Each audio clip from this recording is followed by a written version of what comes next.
दोस्तों मॉनसून का सीजन है तो जाहिर है कि पूरे देश में चारों तरफ ढेर सारी बारिश होने की संभावनाएं हैं। और अब कुछ लोगों को तो ये बारिश बहुत ही मजेदार और एंटरटेनिंग लगती है, पर क्या होता है जब ये मजेदार बारिश इतनी ज्यादा क्वांटिटी में बढ़ जाए कि फ्लड्स आने लग जाए। दोस्तों हाल ही में इंडिया के कई सारे स्टेट्स में फ्लड्स आने की आशंकाएं जताई गई है और साथ ही कई स्टेट्स में फ्लड्स की प्रॉब्लम से लोगों को परेशानी हो चुकी है। अगर इंडिया के कैपिटल दिल्ली की बात की जाए तो बारिश के कारण आए फ्लड ने लगभग 2 करोड़ लोगों की लाइफ को इम्पैक्ट किया है और उनको प्रॉब्लमेटिक सिचुएशन में डाल दिया है। लेकिन इस कंडीशन में जब दिल्ली की गवर्नमेंट को वहां के लोगों का फुल सपोर्ट और हेल्प करना चाहिए तो ये क्या वो कर रहे हैं? दोस्तों प्रकृति के सामने किसकी बात चलती है? 2 करोड़ से ज्यादा लोगों को इस बारिश में, इस भारी बारिश के कारण आए बाढ़ से क्या क्या दिक्कतों का सामना करना पड़ रहा है ये आप देख सकते हैं इस वीडियो में। और आज के इस वीडियो में हम आपके इन सभी क्वेश्चंस का जो जवाब है वो देने के लिए आए हैं, इसलिए इस वीडियो के अंत तक बिल्कुल बने रहिएगा ताकि आपको सारी जानकारी मिले कि किस तरीके की सिचुएशन से लोग वहां पे गुजर रहे हैं। दोस्तों साल 2023 का मॉनसून सीजन अगर इसकी बात करी जाए तो ये बहुत ही अनप्रिडिक्टेबल रहा, जहां एक समय बिपरजॉय के कारण देश भर में कम बारिश होने की जो है वो संभावनाएं दिखी और वही आज देश के कई सारे स्टेट्स बुरी तरीके से भारी बारिश के कारण जो है वो तनावग्रस्त हो गए और कई लोकेलिटीज डूब रही है, तो कहीं बाढ़ और कहीं पानी तो कहीं सूखा पड़ रहा है। इंडिया के कैपिटल न्यू दिल्ली की स्पेसिफिकली बात करें तो ये कहना गलत नहीं होगा कि दिल्ली डूब गई है इस बांध में।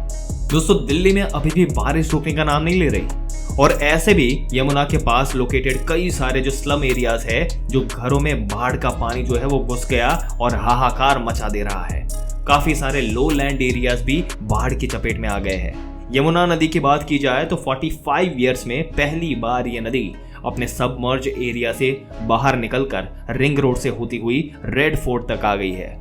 यहाँ तक कि अभी भी यमुना नदी का जो लेवल है वो डेंजरस मार्क पर है, यानी कि आपने नॉर्मल लेवल जो रहता है वो नॉर्मल लेवल से भी 3 मीटर ज्यादा है। और ऐसे में इंडियन मेट्रोलॉजिकल डिपार्टमेंट की भविष्यवाणी मानो या फिर घाव पर नमक डालने का काम कर रही है, IMD की माने तो दिल्ली में अभी भी बारिश कम होने के नाम नहीं लेने वाली, यानी कि दिल्ली बहुत ही ज्यादा खतरे में है और ये कम नहीं होने वाला। दोस्तों जरा सोचिए कि यदि आपको किसी टूर पे जाने के लिए 3-4 दिन के लिए आपका घर छोड़ना पड़ जाता है तो आपको कैसा लगता है? और ऐसे ही सोचिए कि 2 करोड़ लोगों को जो उनके वहां की सिचुएशन है, जो ये बाढ़ का पानी जो उनके घर में घुस चुका है, उसकी वजह से अपना घर उनको हमेशा के लिए या फिर बहुत लंबे समय के लिए छोड़ना पड़ गया और वहां से उनको रीअलोकेट किया जा रहा है कुछ एरियाज में जहां पे पानी कम है या फिर वो अपने घर से बाहर भी नहीं निकल पा रहे। कोई लोग तो ये भी कंडीशन वहां पे हो गई है। अब जरा ये भी सोचिए कि क्या बीत रही होगी उन लोगों के ऊपर जिनके पास सोने की छत नहीं है। जी हाँ दोस्तों, आपने सही सुना, ये 2 करोड़ लोग आज इस बारिश में दिल्ली के खुले आसमान में जो है वो अपना छत समझकर उसे वहां पे सो रहे हैं।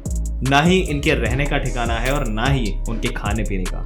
ऐसा लग रहा है कि इनका कोई अस्तित्व ही नहीं है। सिर्फ यही नहीं, दिल्ली में सभी बिजनेस 200 करोड़ से भी ज्यादा का नुकसान हो चुका है और साथ ही जो इलाके बाढ़ में ग्रस्त नहीं है वहां भी इलेक्ट्रिसिटी और पीने के लिए पानी की दिक्कतें आने लगी है, क्योंकि पीने के लिए पानी में जो बाढ़ का पानी जो बाढ़ की वजह से आया हुआ है उसमें रेती, कंकड़, पत्थर, पेड़ के अलग अलग पार्ट्स जो है वो उसके साथ में बहकर आ गए हैं और पानी की पाइपलाइन में घुस चुके हैं, तो पीने के पानी वहां तक पहुंच नहीं पा रहा है इन लोगों तक। स्कूल्स, कॉलेजेस और सभी गवर्नमेंट ऑफिसेस को संडे तक पूरी तरह से बंद कर दिया गया है और कई private offices work from home से काम चला रहे हैं। आपको सुनने में आश्चर्य होगा कि अब तक यमुना के सबमर्ज इलाके से 24,000 से ज्यादा लोगों को बाहर निकाला जा चुका है और ये ऑपरेशन अभी भी चल रहा है।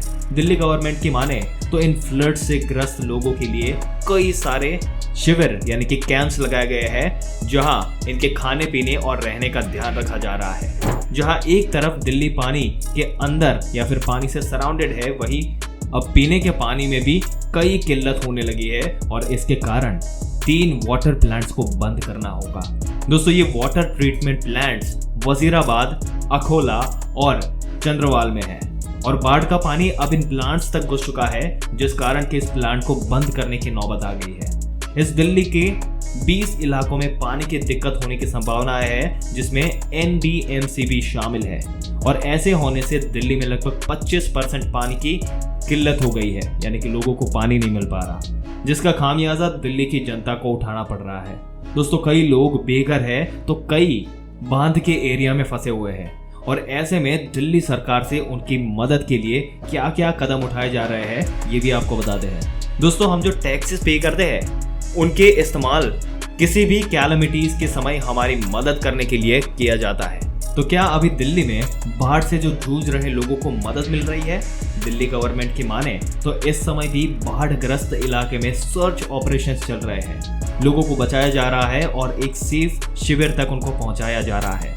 बहुत सारे इलाकों को एज अ प्रिवेंशन मेजर ही खाली करवा दिया गया है, और जिस कारण जहां के जो बहुत नुकसान हो चुका है, साथ ही दिल्ली गवर्नमेंट ने 6 मिनिस्टर की एक टीम को सिर्फ इस राहत शिविर को देख रखने के लिए जिम्मेदारी दी है। स्कूल्स और कॉलेजेस को बंद कर देने के बाद जो राहत शिविरों को इन स्कूल्स में शिफ्ट कर दिया गया है, और बाढ़ में फंसे लोगों की मदद करने के लिए NDRF की 6 टीम को भेज दिया गया है। इन टीम्स के इकलौता मोटिव बाढ़ में फंसे हुए लोगों को सेफ जगह तक पहुंचाना है।